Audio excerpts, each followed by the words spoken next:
Colin here to show you a great hip flexor stretch. Now what we're going to do with this stretch is we're going to be stretching out through the front of the leg, in through the iliopsoas, up into the rib cage, and even some of the upper chest. Also get a little bit of lat. The idea is we want to actually stretch more muscles at one time and stretch out the connective tissue that ends up enveloping them all, so we get an overall stretch through one whole line of the body. It's a much more effective way to stretch. So what I'm going to have you do to start is I'm going to have you, with your front leg, you're going to have your foot flat on the floor, 90-degree bend in that leg, okay? Back leg, knee flat on the floor, again, 90-degree bend in the leg. The back foot is rotated inward. Very important for starting to put stretch on this hip flexor. Now from that position, what we want to do is first tuck the pelvis underneath, as if you're lifting from a string here, you're coming up and forward. Now the reason for that is that most people cheat by sticking their butt out. That takes away the stretch, so you don't get the effect of the stretch the way you want it, and you don't get the results. So we want to tuck underneath here, tighten those glutes a little bit, okay? That'll activate the glutes and at the same time, keep your pelvis in that position.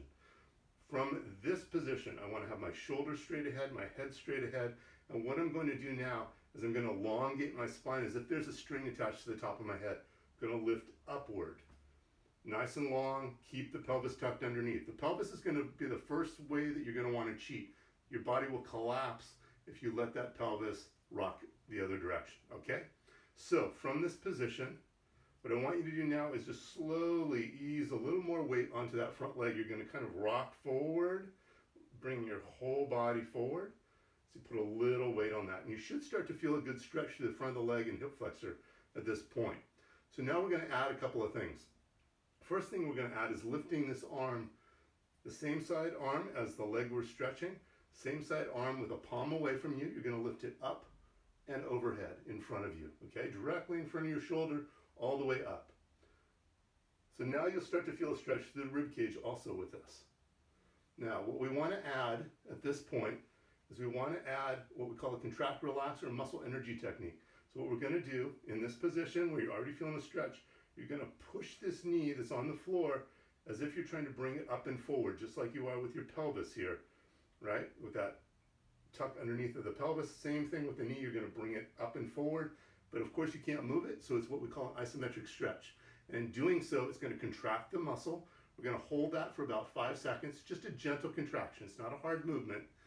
Hold it for 5 seconds, then we're going to relax, and then we're going to ease into the stretch by putting a little more weight on that front leg and sliding our whole body forward just a little bit more. So I'm going to come right into here, pelvis tucked underneath, spine nice and straight, hand overhead. From this position, I'm going to now try and lift my knee up, just slightly contracting in through here. 1, 2, 3, 4, 5. Take a deep breath in. As you breathe out, let your body fall forward a little bit more. One more time. Same thing, lifting that knee as if you're trying to bring it up. 1, 2, 3, 4, 5. Take a deep breath in. As you breathe out, you're going to let your body drop forward a little bit more. And one more time, same thing. Now, if we want to add on to this and make this even more of an overall stretch, we're going to start to now lift the rib cage up as if we're lifting it away from the actual hips, okay? So as you get into this position, what you're now going to do, pelvis tucked underneath, spine nice and straight, okay? From this position, you're now going to breathe into the rib cage, and as you do, you're going to lift it up. The whole rib cage, not just tipping it back, but lifting the whole thing up as you breathe in. And once you're in that position, breathing in, now you're going to lift the knee up as if you're trying to bring it forward for a count of 5. 1, 2, 3, 4, 5, and let that relax. Now that's a lot at the end to keep track of. Obviously, the pelvis, the spine straight, right? All those sorts of things, as well as breathing into the rib cage, lifting it up at the same time, okay? And then also leaning forward with it. So what you want to do is you want to slowly build up. You want to start with the most basic of the stretch, which is getting into this position, pelvis tucked underneath and spine straight. You're going to slowly bend forward onto that front leg, right? You can just hold that as a static stretch. From there, you can also then start to add bringing the leg up or lifting the hand up, okay? You can have the hand up and then bring the leg up.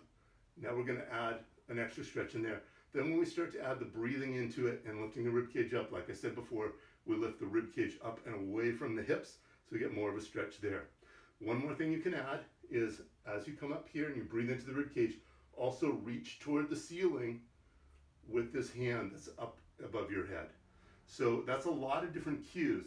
Now, like I said, work to the level that you're comfortable with. Take all your stretches slowly and gently. Don't want to push it. We just want to challenge your body a little bit.